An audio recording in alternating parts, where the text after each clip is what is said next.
का ओरिजिनल कसं केलं? त्याचं मग अर्ज वगैरे दाखल केला होता का नाही? केलेला आहे ना?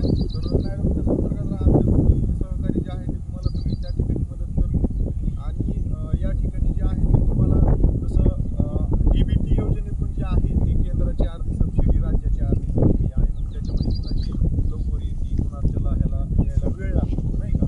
ही अशी अडचण आहे. मात्र पोखरा प्रकल्पात काय राहते की जी काही सबसिडी आहे ती थेट डायरेक्ट जे आहे ते तुमचं सगळं रितसर प्रक्रिया पूर्ण झाली, घटक राबवला, त्याचे रितसर कागदपत्र हे सगळे अपलोड केले की जास्तीत जास्त म्हणजे लवकरात लवकर कसं देता येईल ह्यासाठी जे आहे ते त्या ठिकाणी प्रयत्न केला तर लवकरात लवकर तुमचं अनुदान त्या ठिकाणी जे आहे ते भेटतं. तर 80% अनुदान आहे आपल्याला ठिबक सिंचन आणि तुमचं जे आहे ते तुषार सिंचन या घटकासाठी. त्याचे काही नॉर्म्स आहेत. आता ज्यावेळेस तुम्ही तुषार सिंचन घेत असता त्यावेळेस हेक्टरेजवर यावेळेस